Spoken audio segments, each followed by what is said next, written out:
Horror कहानियां थी। खून की प्यास पार्ट 2। और उसके बाद वो जंगल एक बार फिर से सुमन की चीखों से गूंज उठा। लेकिन आज की रात सुमन की चीखों को सुनने वाला वहां पर कोई भी नहीं था। अगर वहां पर कोई मौजूद था तो बस हरिया, जो कि अब एक भेड़िए में बदल चुका था। सुमन के बालों को पकड़कर घसीटते हुए वो जंगल के बीचों बीच एक जगह पर ले जा रहा था।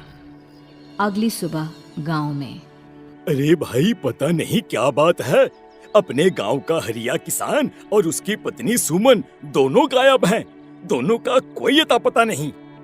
अरे कैसी बातें कर रहे हो भाई, ये कब हुआ है? अरे पूरे गांव में खबर फैली पड़ी है। कल रात को दोनों खेत की तरफ जा रहे थे, लेकिन लौटकर आए ही नहीं। तो हो सकता है अपने खेत पर होंगे। पूरा गांव ढूंढ कर आया है भाई। जानते हो क्या मिला वहां पर? क्या हुआ भाई, क्या मिला? बताओ हमें, क्या मिला? अरे हरिया की पत्नी सुमन के कपड़े पड़े हुए थे।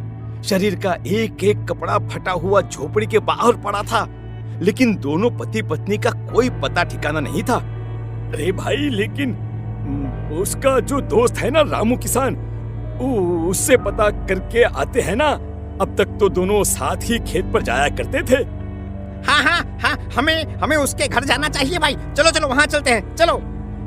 वो सारे लोग रामू के घर पर पहुंचते हैं। रामू अपने घर के बाहर बैठकर हुक्का पी रहा था।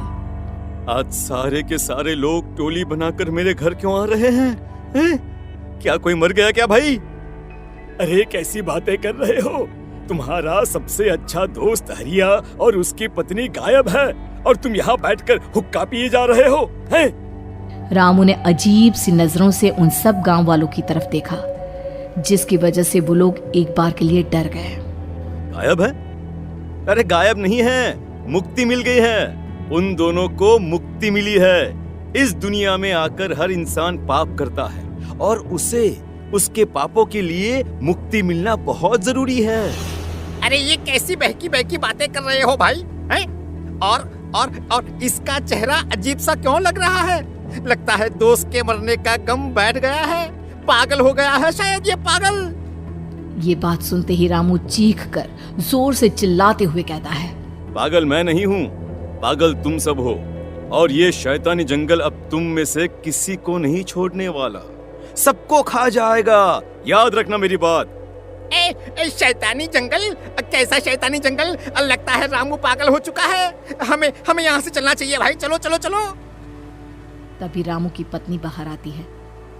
नहीं, आप लोग इनकी बात का बुरा मत मानिए। 2 दिन पहले हरिया के साथ खेत पर गए थे। जब से वहाँ से आए हैं तब से ऐसी ही बातें कर रहे हैं। भगवान जाने ऐसा क्या देख लिया उन्होंने, खेत में कुछ भी बड़बड़ाते रहते हैं। लेकिन गांव के लोगों ने कमला की कोई बात नहीं सुनी, और वो सब वहां से चले गए। रात अब धीरे धीरे ढलने लगी थी। तभी अचानक किसी ने धीमी सी आवाज में रामू को पुकारा। रामू, आ जाओ, मैं तुम्हारा इंतजार कर रहा हूँ। और सुनो, अपनी पत्नी को साथ लेकर आना, नहीं तो काम अधूरा रह जाएगा। ये आवाज सुनते ही रामू के चेहरे पर शैतानी मुस्कुराहट आ जाती है। वो धीमे कदमों से अपने घर के अंदर आता है। क्या हुआ? तबीयत ठीक है ना अब आपकी? मैं तुझे अपने साथ खेत पर ले जाने आया, चल। मैं तुम्हारे साथ कहीं नहीं जाने वाली। मुन्ना गहरी नींद में सो रहा है, और उसे अकेला छोड़कर मैं तुम्हारे साथ खेत पर नहीं आ सकती। वैसे भी तुम्हारे उन खेतों में भगवान जाने कौन सा राक्षस घूम रहा है, मुझे तो डर लगता है। रामू गुस्से में दांत पीसता अपनी झोपड़ी से बाहर आ जाता है, और कमला गहरी नींद में अपने बच्चे के साथ सो जाती है। तभी अचानक रात को रामू की झोपड़ी के ऊपर एक साया वही गाना गुनगुनाते हुए घूमने लगता है, जो हरिया के मोबाइल में बजा करता था। मैं मौत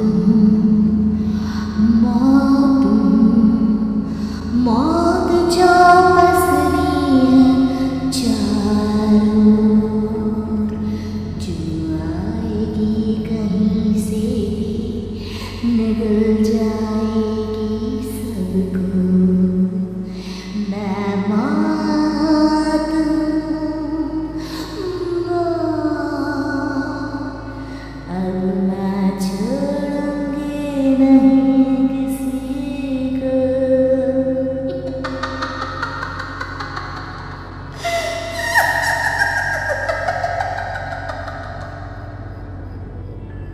ये आवाज सुनकर रामू की पत्नी कमला की आंख खुलती है और वो देखती है कि उसका मुन्ना अपनी जगह से गायब था। कमला चीखते हुए बाहर दौड़ कर आती है। वहां पर उसने देखा कि रामू ने अपने बच्चे को झोपड़ी के बाहर एक पेड़ से उल्टा लटकाया हुआ था और उसका बच्चा चीख चीख कर रो रहा था। वहीं दूसरी तरफ एक साया बच्चे के ठीक नीचे आग जलाकर उसके चारों तरफ हैवानों की तरफ नाच रहा था। छोड़ दो मेरे बच्चे को। अरे क्या कर रहे हो तुम? शर्म नहीं आती तुम्हें? अपने ही बच्चे को इस तरह मौत के हवाले करते हुए। अपना बच्चा? किसने कहा ये मेरा बच्चा है? अरे ये तो उस रामू की औलाद है, इस गांव के किसान रामू की, और मेरी दुश्मनी इस गांव के हर इंसान के साथ है। क्या? कैसी बात कर रहे हो तुम? और ये औरत कौन है? ये मेरे बच्चे को खा जाएगी। तभी अचानक से उस साया ने एक बेहद खतरनाक दिखने वाली औरत का रूप ले लिया और उसकी आंखों से आग निकल रही थी। सही पहचाना तूने। मैं तेरे बच्चे को खा जाऊंगी।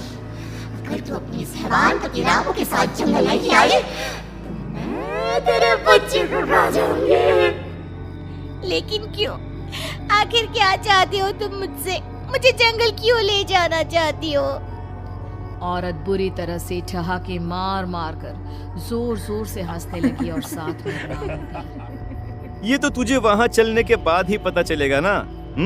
अगर तू नहीं आई तो थोड़ी देर में तेरा ये बच्चा आग में जलकर मर जाएगा। चल जल्दी। नहीं, मेरे बच्चे को छोड़ दो। तुम जहाँ कहोगे मैं तुम्हारे साथ चलने के लिए तैयार हूँ। और उसके बाद उस बच्चे को झोपड़ी में लिटाकर आगे आगे वो साया चल रहा था और उसके पीछे पीछे रामू अपनी पत्नी के बाल पकड़कर उसे घसीटते हुए जंगल की तरफ ले गया। जंगल में जाने के बाद कितनी खूबसूरत हो तुम। आज की रात बस तुम और मैं एक दूसरे के साथ रहेंगे। मुझे तुमसे बहुत डर लग रहा है। तुम्हें क्या हो गया है? तुम तो बिल्कुल ठीक थे। वो होगा जो हमारे बीच होना चाहिए। तो आओ अपने आप को मेरे हवाले कर दो। कमला ने डर की वजह से अपनी दोनों आंखें कसकर बंद कर ली थी। रामू ने बुरी तरह से चीख कर कमला से कहा, आंखें खोलो अपनी और मेरी तरफ देखो। कमला ने जैसे ही अपनी आंखें खोली उसने देखा कि रामू एक खतरनाक खूनी हैवान में बदल चुका था। कौन हो तुम? जाने दो मुझे। क्या चाहते हो मुझसे? वही जो एक आदमी एक औरत से चाहता है। मैं तुम्हारा पति रामू नहीं बल्कि इस जंगल का एक भेड़िया हूँ और आज की रात तुम्हारे खून से अपनी प्यास बुझा जाऊं। और उसके बाद वो जंगल कमला की दर्दनाक चीखों से गूंज उठा। अगली सुबह कमला के कपड़े भी जंगल में उसी तरह पाए गए जैसे कि सुमन के पाए गए थे। इस घटना के बाद पूरे गांव में दहशत का माहौल था। अपने माँ बाप की मौत और गांव में हो रहे इस तरह की घटनाओं की खबर सुनकर किशन शहर से गांव लौट आया था। अपने माँ बाप की बेदर्द मौत की वजह से वो बहुत परेशान था। तभी अचानक उसे अपने घर में खाट के नीचे पड़ा हुआ वो मोबाइल फोन मिला जो उसने अपने पापा हरिया को गिफ्ट किया था। अरे कितने प्यार से पापा के लिए मोबाइल फोन लेकर आया था। इसे एक दिन भी काम में नहीं ले पाए। और आखिर कौन है जो गांव में इस तरह की हत्याएं कर रहा है? क्या है इन सब के पीछे? क्या है? मुझे पता करना ही होगा, वरना एक दिन पूरा का पूरा गांव खाली हो जाएगा। इस गांव में एक भी जिंदा इंसान नहीं बचेगा। गांव के लोगों की मदद करने के इरादे से किशन अपने गांव से दूर एक दूसरे गांव में बहुत बड़े तांत्रिक के पास मिलने के लिए गया। तांत्रिक बाबा, अब आप ही कुछ उपाय बता सकते हैं। भगवान जाने हमारे गांव को किसकी नजर लग गई है। नजर नहीं लगी है, किसी ने तुम्हारे गांव को बद्दुआ दी है। किसी सताई हुई आत्मा का प्रकोप है और अब वो पूरे गांव में किसी को नहीं छोड़ेगी जब तक उसकी आत्मा को शांति नहीं मिल जाती। अरे लेकिन ऐसा कौन है बाबा? किसकी आत्मा है और कैसे मिलेगी उसे शांति? मौत है, मौत कहीं से भी आएगी और सबको निगल जाएगी। इससे बचने का सिर्फ एक ही उपाय है, लेकिन उस उपाय को करना आसान नहीं होगा। जो भी उस उपाय को करने की कोशिश करेगा उसकी जान जा सकती है। भले ही मेरी जान चली जाए, लेकिन मैं अपने गांव के लोगों की जान बचाने की पूरी कोशिश करूंगा बाबा। तो ठीक है फिर, अगली अमावस की रात जैसा मैं कहता हूँ वैसा ही करना। अमावस की रात तांत्रिक के बताए अनुसार किशन अपने साथ केरोसिन लेकर जंगल की तरफ चल पड़ा। उसके हाथ में देवी के मंदिर का सिंदूर भी था। किशन जंगल के बीचों बीच पहुंचा। ये देखकर उसकी आंखें फटी की फटी रह गई। वहां एक उबलते पानी का तालाब था और कई लोगों की लाश लटक रही थी। किशन के माँ बाप की लाश भी वहीं थी। माँ, बापू, क्या हो गया? ये क्या हो गया? तभी वहां पर एक औरत और आदमी आते हैं। उन्हें देखकर किशन चौंक जाता है। गोपाल काका, आपकी तो 5 साल पहले मौत हो गई थी। और निर्मला काकी, आप? मौत तो हो गई थी, लेकिन तुम ये नहीं जानते कि हमारी मौत कैसे हुई थी। क्या कहना चाहते हैं आप? कुछ नहीं, बस ये जान लो कि अब इस गांव में कोई जिंदा नहीं बचेगा। लेकिन क्यों काकी? क्योंकि 5 साल पहले इन गांव वालों ने मुझे डायन बताकर पत्थर मार मार के मार डाला। मेरी कोई गलती नहीं थी। गांव का एक बच्चा क्या लापता हुआ, सारा इल्जाम मेरी पत्नी पे डाल दिया। और जब मैंने निर्मला की जान बचाने की कोशिश की तो मुझे भी मार डाला। आपके साथ ये बहुत गलत हुआ काकी, लेकिन आप जो कर रहे हैं वो भी सही नहीं है ना? तुम यहाँ से चले जाओ वरना तुम भी नहीं बचोगे। हमारी आत्मा पिछले 5 साल से मुक्ति के लिए भटक रही है। चले जाओ यहाँ से। मौका देखकर किशन सिंदूर उन दोनों के ऊपर डाल देता है। उनका शरीर जलने लगता है और वो भयानक तरीके से चिल्लाने लगते हैं। अगले ही पल किशन उनके ऊपर केरोसिन डाल देता है और वो दोनों जल जाते हैं। किशन अपने माँ बाप और दूसरी लाशों का अंतिम संस्कार करवाता है और अपने घर लौट आता है। लेकिन वो अभी भी इस बात से अनजान है कि मोबाइल अभी भी बज रहा था। मैं मौत हूँ, मौत